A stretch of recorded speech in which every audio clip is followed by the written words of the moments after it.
Open Market is sponsored by AdLib, the self-serve DSP solution making advertising easy. What do the world's largest demand-side platforms have in common? They're effective, but they require large annual contracts and spend minimums. With AdLib, growing agencies get a single platform that connects to every top global DSP with no contracts, no spend minimums, and G2's #1 ranked support. That means access to the entire universe of TV, digital out-of-home, audio, display, video, and native without a hassle and with no blind spots. It's incredibly easy to use, plus it can automate most of the work your team spends hours a day doing manually. Get the most powerful media buying technology without the barriers to entry. Check out AdLib at getadlib.com today.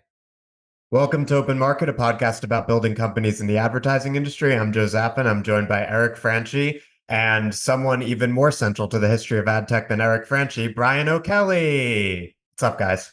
Not much. So glad to be here. Brian, good to have you. Thanks for doing this. It's my great pleasure. Yeah, Brian, we wanted to have you on to talk about culture, building companies, going after big problems. On the culture note, so I was listening to a pod you did with, I think, Paleo AdTech is the program, and you were telling the story of how I think when you were CEO and co-founder of LA Tonight, your co-founder sat you down, if I have this right, and they were like, Brian, you can't be mean to us. And then I was speaking to someone who worked for you at AppNexus, and he was talking about what, a brilliant, charismatic leader you were and how you had like a positive cult going on. So I'm curious for how you think about your evolution as a leader and your sort of disposition as a culture builder and how that's changed over the years. Yeah, it's a great observation. I mean, when I was at LA Tonight, I just graduated from college, right? Computer scientist. And I guess for me, like the mission was all encompassing. I mean, I was living in like an ant infested, shared apartment in like the bad part of Koreatown, couldn't afford a car. All I did was work. So I think for me, it was like, we're going to run out of money if we don't do all the things. And we're competing with Ticketmaster to try to take tickets online. And this is it. Like we have $500,000 and like 6 weeks to launch, and let's effing do it. And so when my co-founders, who one was my best friend in the world and one was his best friend in the world, like when they're like, cool, we're going to go out to a club and hang out. And I was like, what the fuck? Like this is a startup, guys. Like it was a deep disconnect in terms of how we saw running a business. And for me, it was, very much a Silicon Valley, like we were going to be at the office until 2 a.m. writing code. And I think their perspective was different. And in hindsight, we were also a nightlife company. Like our job was to go out and get tickets. We were hiring writers from Variety and other amazing publications, Rolling Stone, to go be the nightlife source for LA and get tickets from venues. And arguably being in the zeitgeist and being sort of in the scene was part of the plan. But I just don't think we needed 2 of the 3 of us out partying with glow sticks to get tickets from these venues. And yeah, I was mean, but I wasn't just mean. I was like, you guys need to get some work done. It wasn't mean for the sake of like, I was mad. I was just like, this is not how we're going to make this company successful. And when they sat me down, they said, Brian, you have no EQ. Even if you're right, there's a way to say that that's productive and helpful and connecting, and not just being a jerk. And I think that was actually an incredibly helpful lesson for me, is that really developing empathy, developing a way to talk to people, even when I'm right, even when I could see how important something was, finding a way to do that without destroying relationships, without being an asshole, without confusing my drive and ambition and way of doing things with other people's. I mean, that's all about developing as a leader. And I'd say the last 25 years for me of learning to lead as me, being, a computer scientist and a, workaholic and, sometimes a visionary. Not everybody thinks and operates the way I do. And by the way, if everyone was like me, it would be a really crappy company. you need all the kinds of people. You need all the kinds of motivation. You need to acknowledge good days and bad days. You need to acknowledge that some people like to have a drink and chill and talk through things quietly, and other people just want to get to business. I mean, all of that is about acknowledging how hard leadership is and how hard it is to work on yourself. I've been in therapy, I've had coaches, I've had tons of constructive feedback from my teams. I've been through a lot of just, you know, hard moments, like being on the couch with my co-founders of like, okay, like this is on me. It's on my shoulders to get better at being with people, working with people, giving feedback constructively, taking feedback constructively. I don't know, that progress and caring about it is the most important thing for all of us. And everything we do is, can we just get better at being ourselves as leaders over time, ideally without too many sore thumbs and, sore egos along the way? What's the difference between the Brian of, maybe we'll just kind of jump to the ad tech Brian that everybody knows you from. So Brian as CTO of Right Media, Brian as CEO of AppNexus, and Brian as CEO of Scope 3. Like how have you and your leadership and your style, how has that evolved over the years? I think there's a funny moment at Right Media where I show up at Yahoo to meet with this guy, Andy Atherton, and his assistant comes down. It's like, I'm sorry, Andy's busy. He can't meet you. And I'm like, okay, I'll wait. And I just sit in this conference room for like 3 hours. And finally, he sticks his head in. He's like, I already met with your CEO. I don't want to work with you guys. And I'm like, okay, can we just talk about it? I'll come back tomorrow. And he's like, I'm working from home tomorrow. I'm like, cool. Where do you live? And I literally show up at his house and pitch him and this guy, Ryan Christensen. And they eventually are like, actually, let's do this. So that persistent, probably very annoying, I don't know, like just belief that what we're doing is important and what we could do to help a client succeed is worth being a little bit awkward and embarrassed. Like, I don't think that's changed at all. Like, I still love what I do. I still believe in what I do.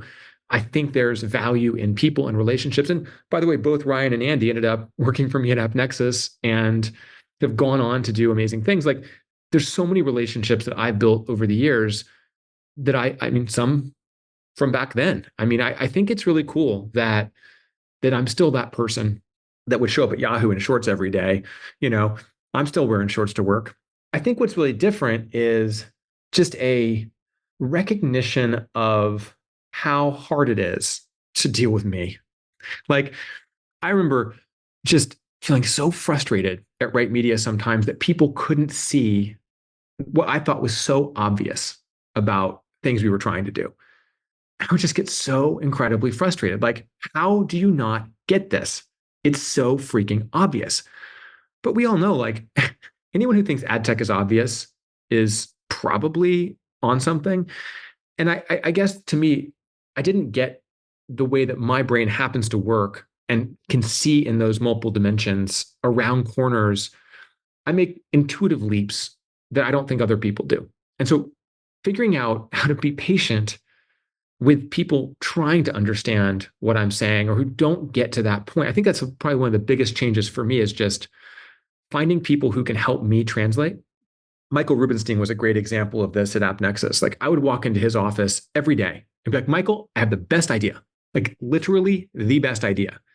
And he'd be like, wow, Brian, that's cool. Like, I can't wait to hear it. And I'd tell him, he'd write it down in his little moleskin. I'm like, what do you think?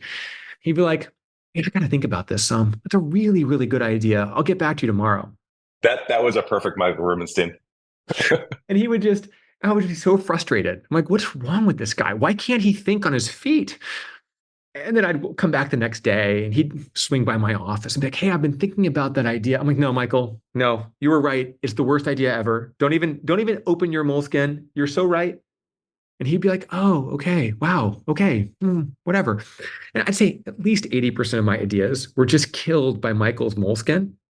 And even when they were good ideas, like having a thought partner to bounce them off of, having trusted people that I could just safely brainstorm with, meant that when I did actually have a good idea, I had a team of people who were helping me pull the organization along.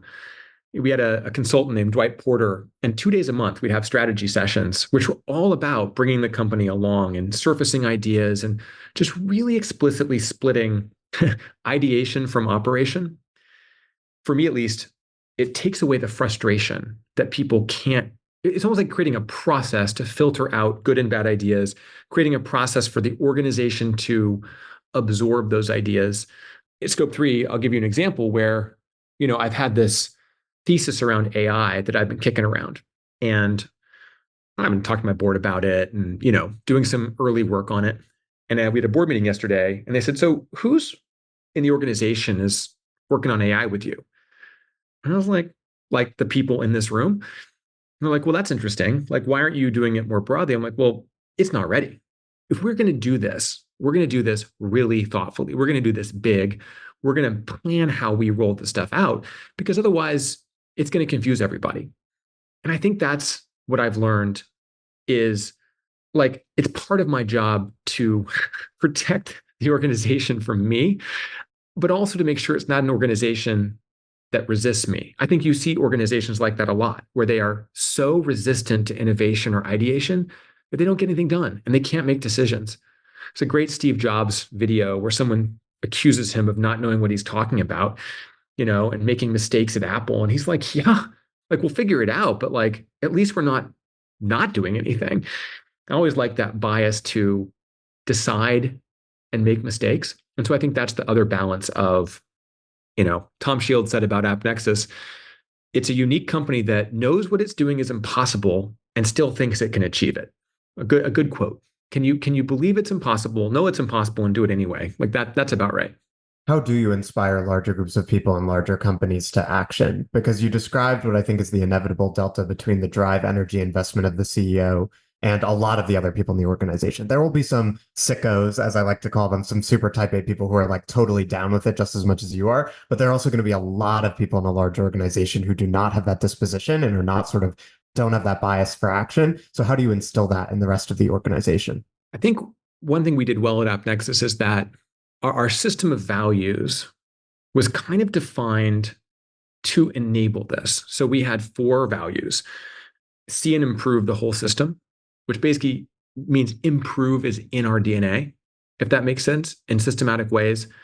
Learn and teach was a value, which I think is critical, right? It means we're always humble and learning, but we're also contributing that back. Because so much of what I'm doing is I'm learning ahead of the organization.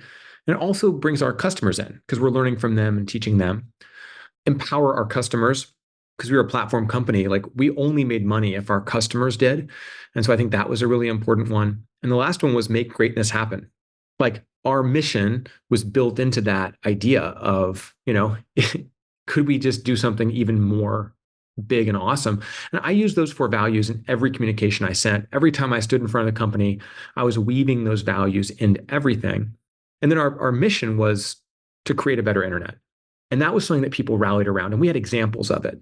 We were the first ad tech platform to ban Breitbart in 2016 when they were doing horrible things. And they came after us. They came after Josh Zeitz, who was our CMO, and made anti-Semitic comments about him on Breitbart, and we're like, fine, because right now, you're doing things that are really inciting violence and hate speech, and you are actually violating policies that are really important to us that we stand behind. And you see this whole GARM Elon Musk thing right now, and the conservatives really worried about the fairness and freeness of speech on the internet. And I feel like jumping into that is scary. Like anyone who willingly steps into the fray risks being called in front of Congress or attacked by Elon or whatever. And at the same time, if you truly believe as a company that your mission and vision requires you to make the internet better, like that's a rallying cry for people. And that does not mean bias against conservative media. In fact, it means bias toward open free media, but with some guide rails. And so I don't know. I think our willingness to be in that conversation, our willingness to take action, our willingness to make our values part of that communication every day and show examples means that for all those folks, like if you don't want to be at a company that's always trying to get better, I mean, you're not aligned with our values. Like you would actually get kicked out of the interview process if you didn't want to work at that kind of company. Look, if you don't want to work at a fully remote asynchronous company, don't apply to scope 3 because we don't have offices. If you don't want to be at an organization that's deeply committed to learning together and sharing knowledge, please don't join scope 3 because that's a value. If you're not curious, don't come here. And that's not to say I don't like you. I deeply appreciate that not everyone is that way, but we've decided to be a learning, curious organization. And to be part of this organization, you need to believe in our values. You need to believe in our mission. And I have to walk the walk. I have to represent that mission. My leadership team does. We all have to come to work as who we are. And that's, I think, why you meet AppNexus people and you're like, wow, this is a group of hopefully systems thinkers who are curious learners, who are always teaching and giving back, who care deeply about their customers and have this like little weird like need to do something great. Like it's who we were. And the cool thing is it's who we are. Like it was not like you acted that way at AppNexus.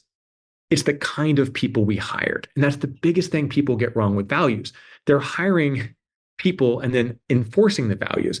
I feel like you hire the people that have those values. That's a big difference. Let's continue on hiring because AppNexus has this like incredible legacy of just like awesome people that are in great leadership positions. So hiring based on alignment with values. And then what else do you use in your just like hiring practice, the way you recruit, the way you bring on people? Like what do you do that's different? Well, one thing I've observed is that on my own, I have about a 50-50 track record for hiring, which I think is about normal, but I don't have any like magic secret sauce. One thing I did notice though was that when Michael and I took people to dinner or lunch, our track record went up to almost 100%. And there's one person we hired where Michael and I had lunch. And after lunch, I was like, nope. And Michael's like, Brian, I'm desperate. I'm hiring him anyway. And he didn't work out. So it's funny. It's the exception that proved the rule. Like, I think a lot of the reason is that if you spend a couple hours with somebody, you learn a lot about them. And also, like, to get to lunch with us, you had to go through a lot of interviews. But also it meant that whoever's talking is not the one listening.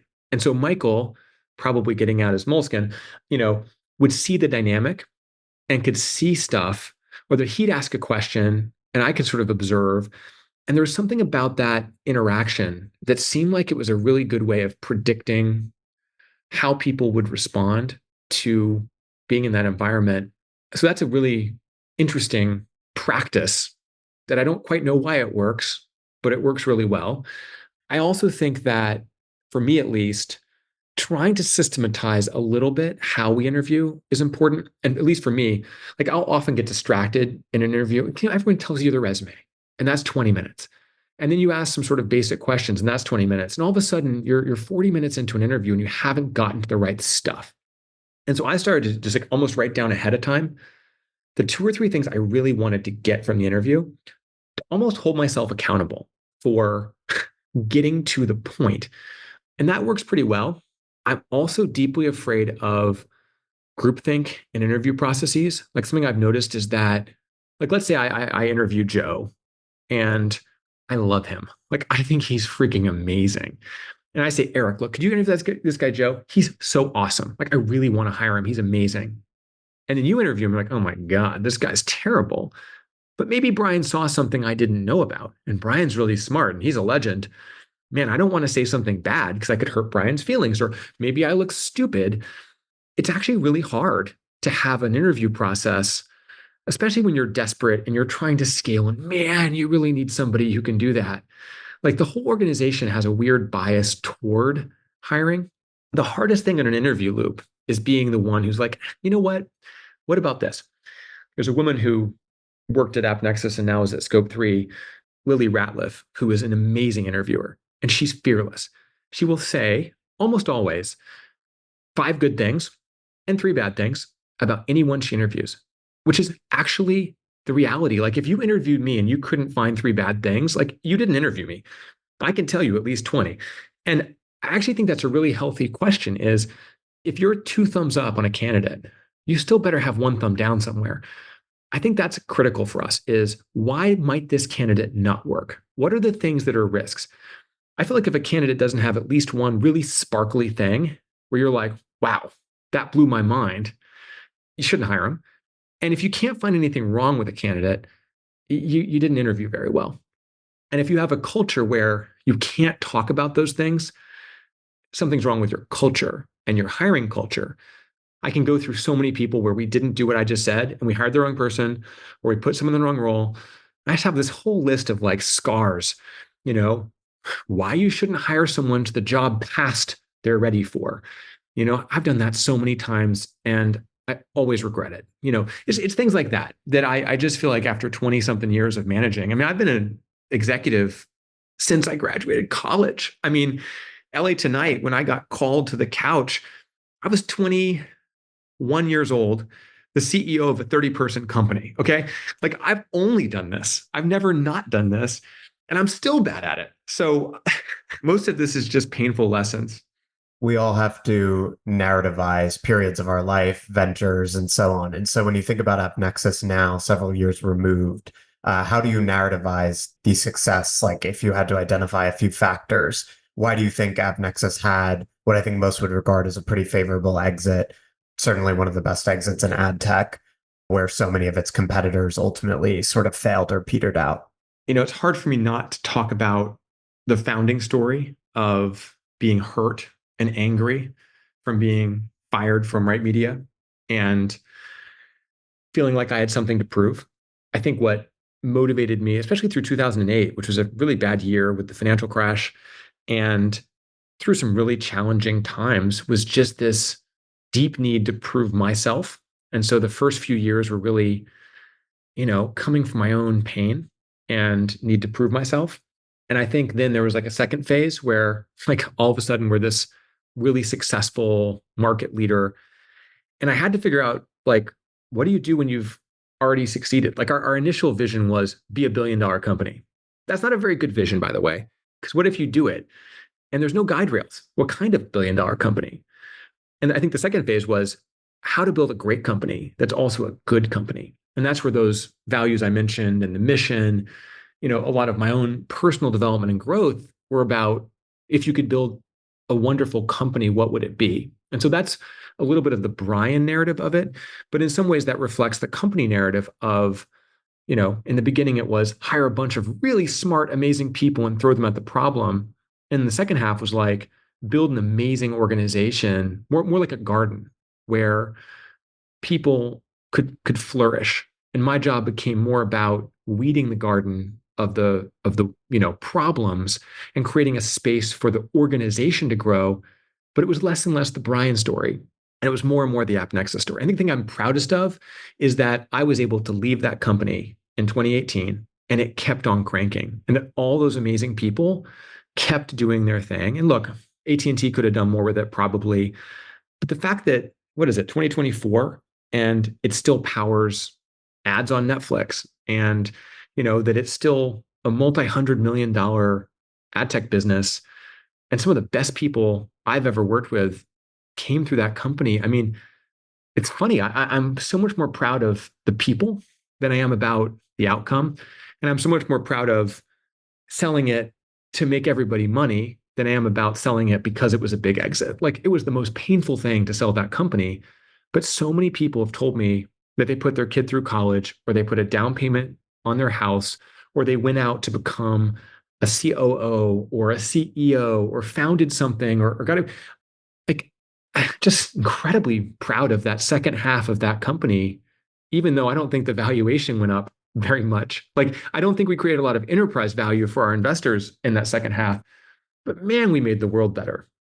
Like it was so much not me and was so much about them that I think it's really special. We had a note to ask you if you could do the deal differently at the end, would you? Based on what you just said, sounds like probably not. Well, I would have just sold it to Microsoft in the first place, you know, because AT&T was our stalking horse. I thought we would just get an offer from AT&T and take it to Microsoft.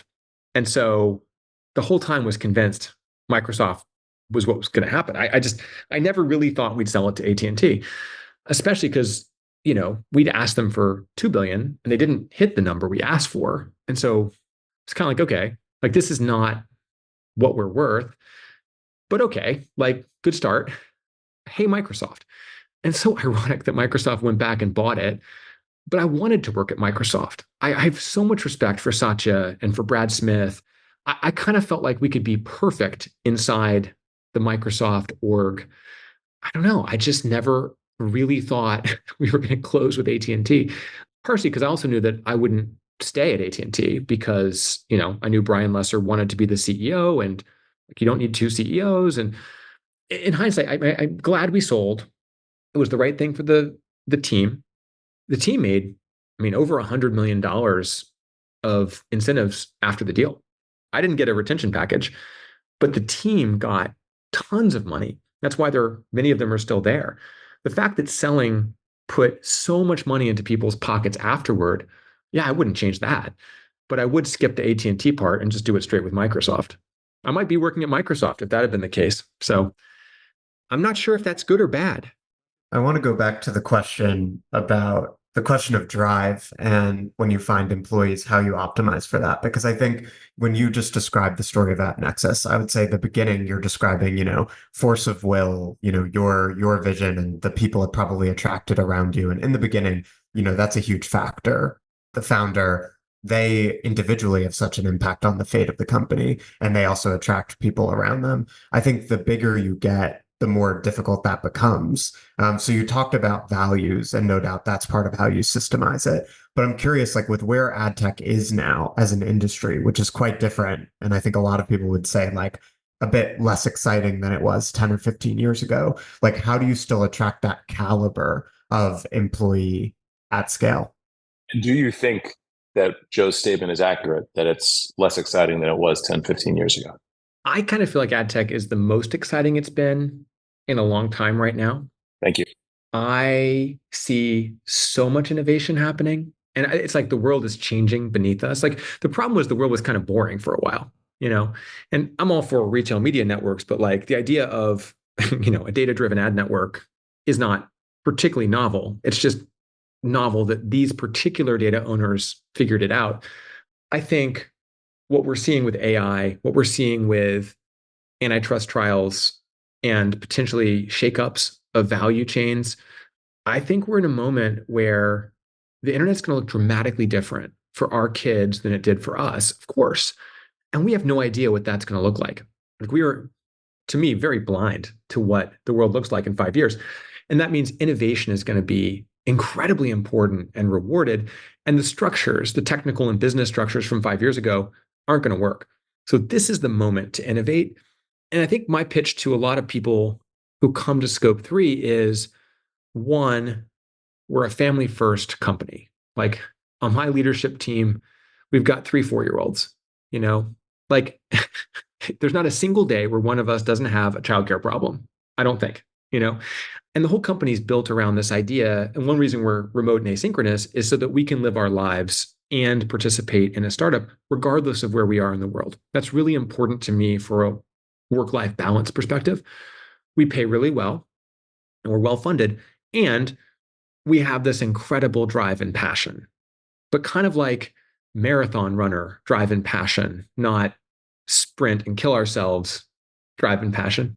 We also have this big purpose. Like our purpose is, to reimagine the internet through the lens of sustainability and do that in a way that drives incredible efficiencies for all the stakeholders. And for anyone who's been in this industry, who's seen the opportunity to make it better, we're actually driving systemic change. And I think that's cool. And people want to be part of that. Of course, there's some Brian O'Kelly mystique. There's also some, anti-mystique. But I don't know. I think people see us as a purpose-driven, ethical company driving change, and I also think we've been really good for people's careers. I mean, look at AppNexus and where people have gone. We invest in talent. We invest in people. We care about people. And I think that shows up in the kind of people we bring on board. So if you want to work at a startup but don't want to work crazy ass startup hours, if you want to work at a startup but get paid fairly and well for doing a lot of hard work, not that many places you can go. and save the world. I think the last bit on saving the world is the big variable between Scope 3 and a lot of other ad tech companies. And of course, you're also going to catch a lot of heat for that. Like, I guarantee you a lot of people listening to this are like, rolling their eyes when we say change the world, right? But the provisional headline for the episode was building a culture and tackling big problems. And the latter is essential to the former, right? Like, if you want to attract people who are super driven and who want to say something bold and do something provocative, then you have to have a big problem. It can't be just like, well, we're going to create like the 17th, DSP, and we're going to try to skim some money off this part of the industry that is basically fully baked. Yeah, I think that's fair. I also think I sort of say save the world with a little bit of self-deprecation because, save the internet was a big enough mission at AppNexus. The idea of save the world and the internet, like it's like out of a Silicon Valley TV show or something. I do think, though, that if you can point to things you do that are actually positive, that make a real impact in your job, because a lot of people are like, I'm going to make a bunch of money selling drugs and I'm going to give it to Harvard. Like, okay, I don't want to make a bunch of money doing the right thing the whole way along. It's a really high bar. I do get a lot of eye rolls. A lot of people are very skeptical of it. And we have to deliver. And I actually feel like it's better to say, this is our purpose and we're going to hold ourselves to it, even though people will roll their eyes, because it forces us to be accountable. It's like if I tell you I'm going to lose 10 pounds and the next time you see me, I look the same, I'm going to be embarrassed that I didn't do what I said. So I'm saying it here. I'll say it again and again. We are actually going to, make a positive environmental impact on this industry and the world. And we're going to hold ourselves accountable to it. It's my personal reputation, which I've spent 20 years building, that this is legitimately going to make the world better. And also, I've made a lot of money. I don't care about money. I care about that mission way more than a financial outcome. I only care about a financial outcome because I want my team to have a great outcome. I want my investors to have an outcome. I want to get more money from investors so I can do more things. But what motivates me matters because I'm the CEO of the company and I want to do this. I'm going to do this. And I think that is really important. Like I have to walk the walk, but I mean, that's bullshit. Everyone can say I walk the walk. Do you take a private jet to work? You're done. If you say anything about sustainability, you're done. I'm a vegetarian. Why? It's not that I don't like eating meat. It's that I can't look myself in the mirror and say, I work for a climate company and I'm going to go around eating a bunch of beef. It doesn't make me feel good. I'm not saying you have to do that. And I'm not going to force you to do that. But if we all look in the mirror and hold ourselves accountable, people will believe what we say. I don't know. It's hard because we are such a cynical culture. Everyone is looking for cancellation reasons and bullshit. And I'm sure, yes, people have been rolling their eyes this whole episode. I think the second you said Brian O'Kelly, I'm thinking probably half the people rolled their eyes, but whatever. I'm going to do it anyway. I don't care what you think. Let's stay on scope 3 for a few. Joe, you collected what were 3, probably sort of kind of common market objections that you've heard around just the idea of focusing on sustainability. Why don't you hit Brian with one by one? See what he has to say. All right, Brian, objection number 1. The problem isn't significant or urgent, meaning sustainability in digital advertising, specifically, obviously not the broader problem of climate change. I mean, first of all, do we believe that climate change is a significant and urgent problem? I'm going to just presume we agree this is a significant, urgent problem. The fastest growing use of energy in the US for any industry is data centers. And, if you look at Georgia, Virginia, other states where we're seeing huge numbers of data centers being constructed, large percentages of the electricity and water in those states are being used not just to build data centers, but also to turn back on or not shut down natural gas and coal plants. And I can go through the world, but there's jurisdictions like West London where you can't build houses because there's not enough grid power because of all the data centers. So data centers are contributing not just to climate change, but they're also contributing to significant impact to people in their lives. And if you add it up, I think it was Morgan Stanley came out and said 70 million metric tons of carbon worth of new data centers will be built in the US by 2027. That's massive. New York is like 90 million. if you look at a city. Global air travel is 800 million. So we're talking, that's new. That's not the existing, that's new.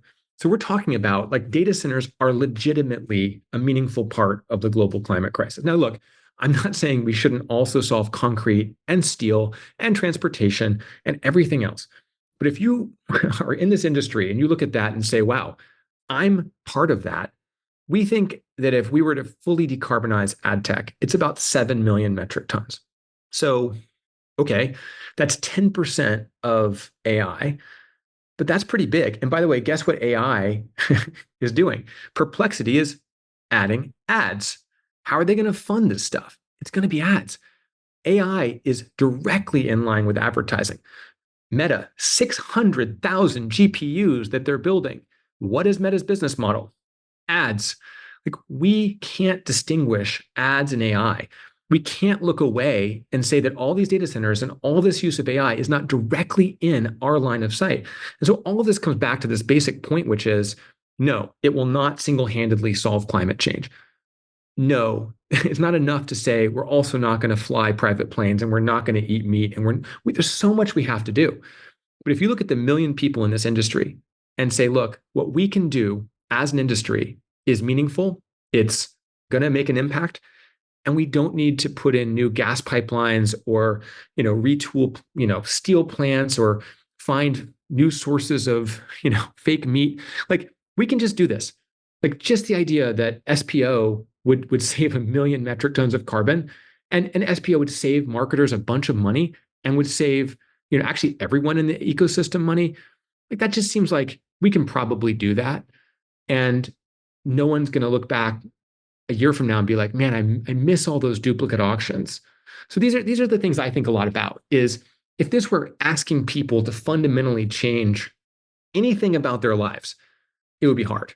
But this is an inefficiency that we can solve that will meaningfully move the needle in this space, and is a big step that happens now, not in 5 or 10 or 15 or 20 years. Speaking of inefficiencies, an argument that Scope 3 makes that I think is compelling is that eliminating carbon waste doesn't just eliminate carbon waste, it eliminates financial waste for advertisers and other parties in the ecosystem. However, this raises the objection. If you can eliminate a lot of carbon waste by eliminating those other sources of waste, like MFAs or non-viewable ads or bid duplication, why do you need a company to target carbon specifically? Like, might agencies say, well, we're just working on efficiency generally, and we'll just kill carbon emissions as a byproduct of that?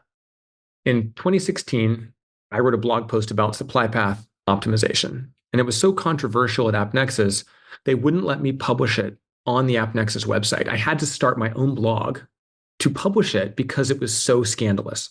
So that's where Bach on Ads came from, was I couldn't convince my management team to let me post this blog. And it was like, this is going to destroy all these inefficiencies. And, everyone freaked out. And so then I sold AppNexus, retired from advertising, stopped reading any industry publications, like basically deleted the word ads from my life. And 3 years later, in 2021, I got this idea for Scope 3. And I was like, I wonder what's going on in this industry. How surprised do you think I was that the first thing I saw was like everyone talking about SPO? And I'm like, didn't we solve this? Like, wasn't this a pretty obvious solution? And it was like multiple marketers saying in like their New Year's resolution for 2022 was like, we're doing SPO this year. Well, guess what? It's 2024. Pretty sure we still have bid duplication. We have MFA. We have non-viewable ads. And so I think we've given like the supposed financial motivation its chance. And we think of ourselves as a capitalist society. We think that we are always doing the most efficient thing. This is interesting. I talked to someone from Amazon, and they said that AWS did an experiment. They called a bunch of their clients and said, hey, you guys have a bunch of idle servers. You're wasting like 50 grand a month. You should turn them off. And these developers were like, yeah, we'll get to it. Nothing happened. Then they called back and said, you know what? You're wasting like 50 tons of carbon a month. They turned them off immediately. It's the same thing. But what's interesting is it's somebody else's money. Those developers, it's not their money. They don't really care. But you know what? It's our planet. And so while, yes, it's the same action, people are not motivated rationally. And this goes back to, me sitting on the couch with my best friends in LA tonight and being like, why are you guys not working harder? Obviously we're founding this company. What's wrong with you? You know what? They just don't motivate and think the same way. Carbon is a really useful way to talk about the real world impact, to remind us that the cloud isn't some fluffy thing in the sky. It's an actual data center. And that the choices we make where we click in a DSP or how we actually do our commercial deals have a real world impact. It's not just an ephemeral internet. It's an actual choice that matters. And I think that's funny because, we're talking about ad tech being stagnant. Part of the reason it's stagnant is because I think we forget how real this is. This is about the fate of businesses. This is about the fate of consumer privacy. How we show up on the internet has deep implications for people's lives. And we make it too easy to sort of abstract ourselves from the pain or the opportunity or anything else. And I think making it more real is important. What we do matters. If you're listening to this and you work in ad tech, not just because of climate, because the entire global economy depends on advertising and media. Free media is important so people have an open understanding of what's happening in the world. We need to fund journalism. We need to fund games. We need to do everything we can to make the internet thrive. And it's too important to send a bunch of money down a bunch of duplicate bid paths that doesn't put our money and our carbon in places that are the best for our clients and for the world. One of the objections I hear, and this is the last one, is, and this surprised me, I hadn't necessarily anticipated this when I started talking about sustainability on Twitter, for example, is people say it's going to be another hoop for publishers to jump through, and hasn't ad tech done enough to publishers without giving them, another metric they need to optimize for in order to earn advertiser dollars. So I'm curious how you talk to publishers about that. It's really funny because that reflects a mistake we made 2 years ago where we didn't exactly know. Like, my hypothesis was that this was going to be great for publishers. And does it sound familiar? I thought they would see it. I thought they would get it. And so I didn't really pitch it like, hey, A, B, C, D, here's how this helps you. I was just like, hey, check it out. Let's go do this.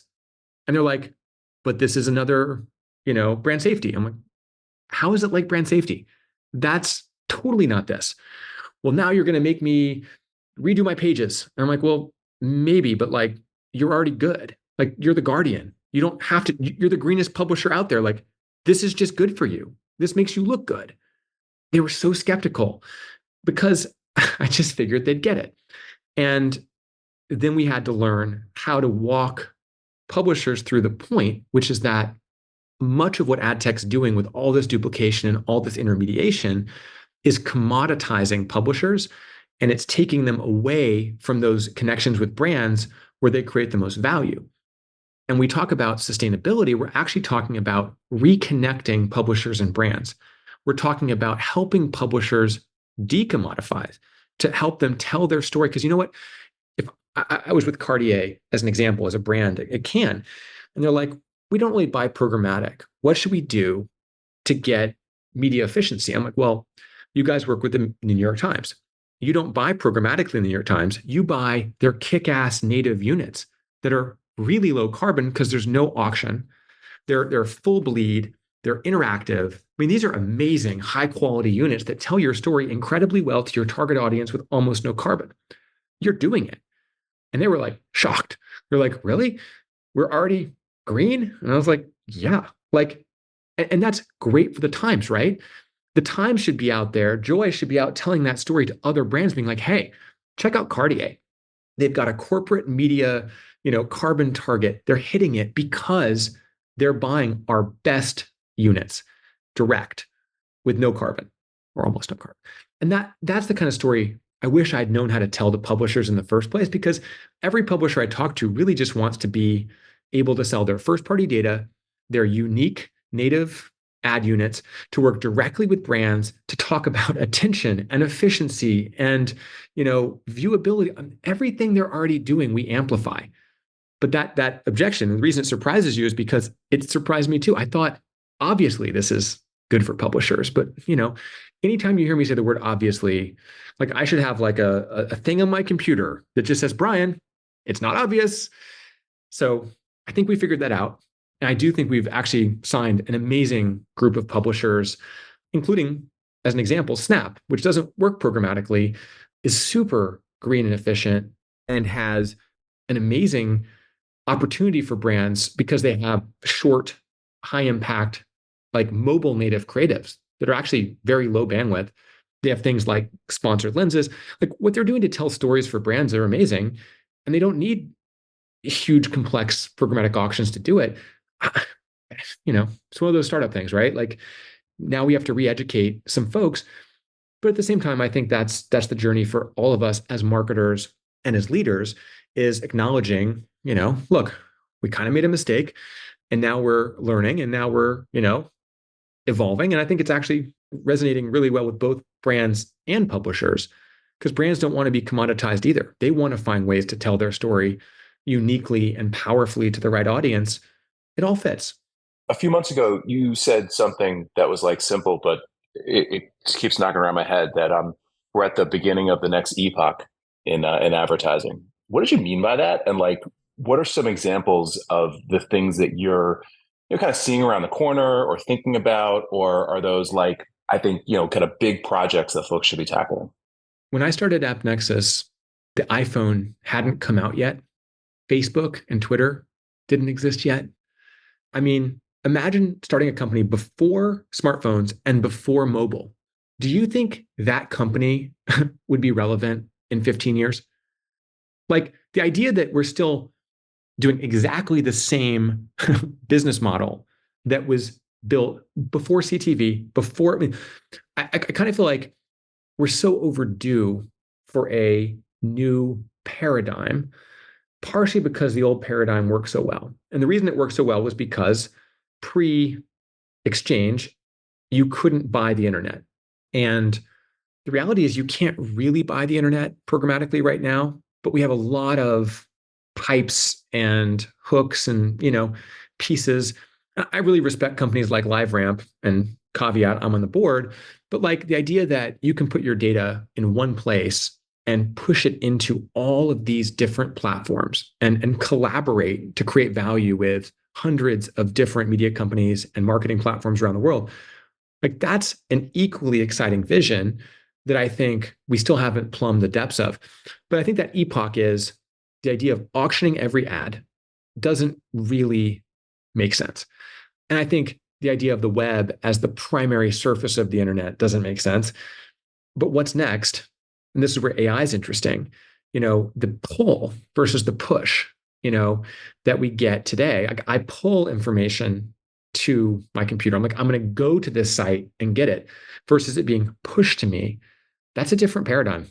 And I don't know what that means for advertising because so much of advertising is waiting for that pull. Like when you load the page, we show an ad. But what if it's the opposite? I mean, I'm so tied to this idea of ad serving that I don't know what that means. And I don't think anybody does. But Eric, what I love about what you're doing at Aperium is you're investing in companies that are around the corner. And I don't think maybe you do, like exactly which of those innovators has the right idea. But because you're looking at that next horizon, you're seeing so many of these possible futures that maybe one of those will be right. And because of your incredible influence and Joe's vision and what you guys do, maybe you make one of those happen. And that's what's exciting to me is it's going to happen. Something new is coming that we don't know yet. And we will look back at this as an epochal moment. So we can save this podcast and you can say, wow, we were so smart. We called it. The thing is, don't tell future us that we have no idea what it is. Like I didn't know it was going to be the iPhone and social media in 2007, but we're going to look really smart because we'll just edit this and say, we knew the next epoch would be, and then we'll just fill that in. That's amazing. All right. This was epic. Thank you, Brian. We appreciate your time. We appreciate you. Joe, you want to take us home? Yeah, Brian, thanks so much for being here, guys. Subscribe, like, find us on social, yell at us in the digital public square. We'd love to hear from you. Thanks, guys. Super fun. Amazing. All right, we'll do it again. Awesome.